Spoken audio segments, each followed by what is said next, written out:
Hello everyone, good morning from Wisconsin USA. সকাল সকাল উঠে মনটা কিন্তু ভালো হয়ে যায় যখন আমি আমার বাগানে চলে যাই।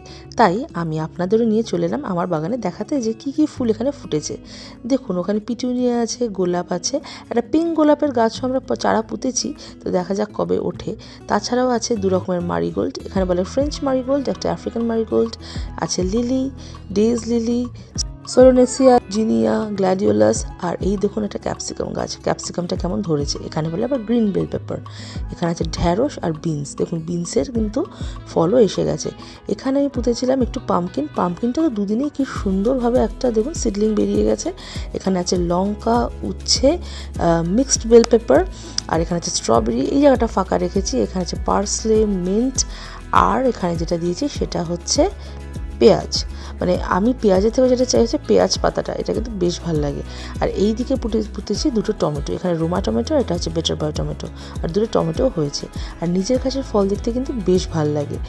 তবে এখানেই শেষ না, কিন্তু ঘরের মধ্যেও কিন্তু অলরেডি চাষ চলছে। যেমন এখানে গার্লিক খুব ইজিলি করা যায়। এটা আমি জলের মধ্যে রেখে দিলে কিন্তু রুট মোটামুটি 2 সপ্তাহের মধ্যে বেরিয়ে যাবে। এটা আরেকটু বড় হলে বাইরে পুঁতে দেবো।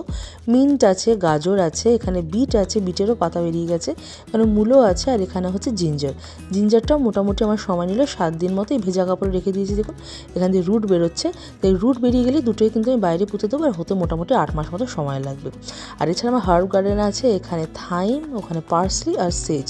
এছাড়া আরও হার্ব গার্ডেন আমি রাখবো করিয়েন্ডার আর মিন্ট তো হচ্ছে দেখলেন, ওগুলো আমি হার্ব গার্ডেনটা মেনটেন করবো সারা বছর। আর এর মধ্যে যে ফার্টিলাইজারটা ইউজ করি সেটা কিন্তু একদম ঘরোয়া। এখানে দেখুন একটু পেকে যাওয়া কলা, তারপরে ডিমের খোলা, তারপরে চায়ের পাতা, কফি, এগুলো। আর ভাবছি এখানে একটু ফুলকপিও বসাবো। তো এখন তো ইউটিউবে দেখলে সার্চ করলে সবই পাওয়া যায় যে কীভাবে করতে পারেন।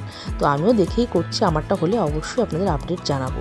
যেমন এখানে দেখুন এই কলিফ্লাওয়ারের স্টেমটা কিন্তু আমি ভালো করে পরিষ্কার করে নিয়েছি, আর নিচটা একটু কেটে নিচ্ছি।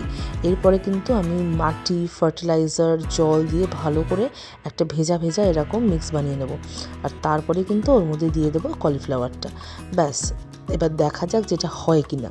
আর আমি স্ট্রবেরিও বসিয়েছি, সেটার অপেক্ষায় আছি যে কবে একটা পাতা বেরোবে। সবচেয়ে যেটা ভালো লাগে সেটা হচ্ছে যখন আপনি ধরুন আপনি কিছু করছেন আর সেখান থেকে ফার্স্ট যে পাতাটা বেরোবে সেটা দেখতে কিন্তু দুর্দান্ত লাগে। এই গাছটা সম্পর্কে বলতে ভুলে গেছি, এটার নাম হচ্ছে পার্সলিন।